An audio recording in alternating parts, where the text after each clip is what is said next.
அனைவருக்கும் அன்பான வணக்கம். தாய் பாசத்தின் சிறப்பு அன்னை மரியாள் என்ற தலைப்பில் உங்களிடையே சில கருத்துக்களை பகிர்ந்து கொள்ள ஆசைப்படுகிறேன். பிப்ரவரி மாதம் லூர்து அன்னையின் திருவிழாவை கொண்டாடுகின்றோம். டிசம்பர் மாதம் திருக்குடும்பத்தின் திருவிழாவை கொண்டாடுகின்றோம்.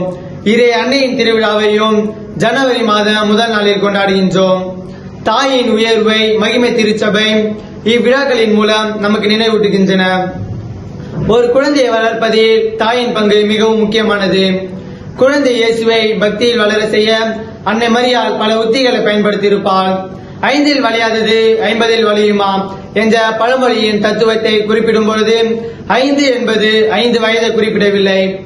தாயின் கருவயிற்றில் 5 மாத சிசுவாக இருக்கும் பொழுது அக்குழந்தை வெளியுலக பற்றிய அறிவை அறிந்து கொள்ள தொடங்கி விடுவதால் தாயின் வயிற்றில் 5 மாதமாக இருப்பதே 5 என்பதை விஞ்ஞானிகள் குறிப்பிடுகிறார்கள். ஒரு குழந்தையை வளர்க்கும் பொழுது நமது பாரம்பரியத்தின் பெருமைகளை சொல்லி வளர்க்க வேண்டும். தாலாட்டு என்பது குழந்தையை தூங்க செய்யும் முறை மட்டுமல்ல, தாலாட்டு பாடல்கள் நல்ல தர்மங்களையும் சிந்தனைகளையும் பரம்பரை பெருமைகளையும் தன்னகத்தே கொண்டுள்ள ஒரு தத்துவ பாடலாகும். குழந்தை தாலாட்டின் மூலம் முதலாக ஞானத்தில் போதிக்கும் குரு ஒரு தாய். மங்கையர்க்கரசி என்பவர் தாயின் சிறப்பை பற்றி தான் படித்த அருமையான செய்தியை பின்வருமாறு கூறுகின்றார். ஆஸ்திரேலியாவில் கருவுற்ற ஒரு தாய் குறை பிரசவமாக 7 மாத குழந்தையை பெற்றெடுக்கும் பொழுது அக்குழந்தை சுய நினைவின்றி பிறந்தது. மருத்துவர்கள் இக்குழந்தை பிழைக்க வாய்ப்பில்லை என்று அக்குழந்தையை தன் தாயிடம் கொடுத்த பொழுது அத்தாய் இக்குழந்தையை எப்படியெல்லாம் வளர்க்க வேண்டும் என்று எண்ணினாலோ அவற்றையெல்லாம் அக்குழந்தையின் காதில் சொல்லி அழுது கொண்டிருந்தாள்.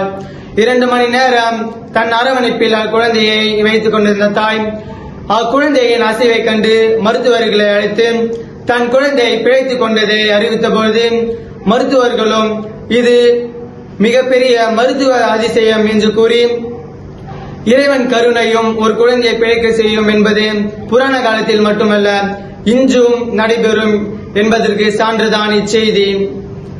ஆம் அன்பார்ந்தவர்களே, நாமும் இறை அன்னியாம் கன்னி மரியாவின் அரவணைப்பில் இருப்போம். அவரது குரலுக்கு செவிமடுப்போம். அவர் நமது ஆன்மீக வாழ்வை வழிநடத்துவார். நாமும் உயிருள்ள விசுவாசத்தோடு இயேசுவுக்கு சாட்சிகளாக வாழ்வோம். நன்றி.